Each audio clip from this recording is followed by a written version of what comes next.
है और ओएफएस के जरिए जो है सरकार हिस्सा बेचना चाहती है, लेकिन एक डिले उसमें अभी हमें फिलहाल देखने को मिलेगा। लेकिन इंपॉर्टेंट अपडेट्स इससे जुड़े हुए हम आपको शेयर करेंगे। लेकिन अगली खबर की ओर बढ़ जाते हैं। ग्रोथ को बढ़ावा देने के लिए national highways authority large size road project पर फोकस अपना बढ़ा रही है। इसके तहत 40,000 करोड़ के एसेट मोनेटाइजेशन का लक्ष्य रखा गया है। क्या है पूरी खबर, हमारे सहयोगी समीर दीक्षित बताएंगे।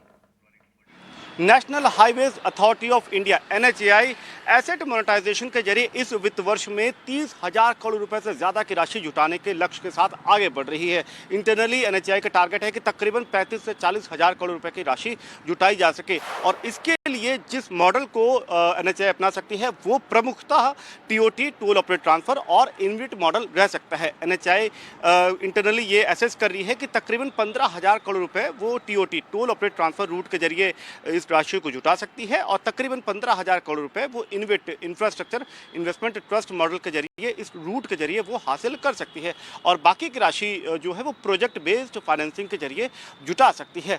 दरअसल NHAI को ये भरोसा कॉन्फिडेंस इसलिए भी आया है क्योंकि हाल ही में एक बड़े इंफ्रा प्लेयर IRB इंफ्रा ने उत्तर प्रदेश में तकरीबन 350 किलोमीटर का एक रोड प्रोजेक्ट को TOT मॉडल पे उसके बिड को हासिल किया है और उसका जो क्वांटम है वो करीब 9200 करोड़ रुपीस का है। यही वजह है कि NHAI को लगता है कि अगर बड़े साइज के प्रोजेक्ट वो ऑफर करती है तो ज़्यादा इंटरेस्ट आएगा।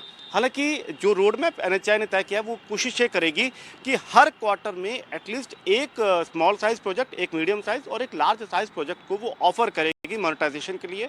जहां स्मॉल साइज प्रोजेक्ट का क्वांटम हो सकता है तकरीबन 2,000 करोड़ रुपए, मीडियम साइज का तकरीबन 5,000 करोड़ रुपए और लार्ज साइज जो रोड प्रोजेक्ट रहेगा वो 9,000 करोड़ रुपए से ज़्यादा का रह सकता है और इसी के आधार पर NHAI को उम्मीद है कि वो 30,000 करोड़ रुपए से ज़्यादा की राशि एसेट मोनेटाइजेशन के जरिए जुटा सकती है और इस वित्त वर्ष में तकरीबन 1500 किलोमीटर के 24 ऐसे रोड प्रोजेक्ट को आइडेंटिफाई किया गया है जिसको एसेट मोनेटाइजेशन के लिए ऑफर किया जा सकता है।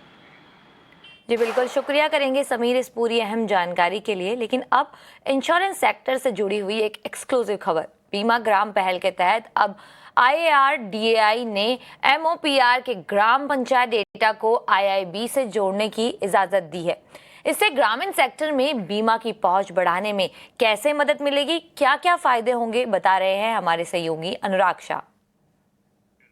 इंश्योरेंस रेगुलेटर IRDAI के द्वारा बीमा ग्राम इनिशिएटिव की शुरुआत कर दी गई है। बीमा ग्राम एक इनिशिएटिव है रेगुलेटर का जिसके जरिए जो देश भर की ग्राम पंचायत है उनकी मैपिंग की जाएगी और ये मैपिंग जो है पंचायती राज मंत्रालय के साथ मिल के API इंटीग्रेशन होगा। पंचायती राज मिनिस्ट्री के पास जो ग्राम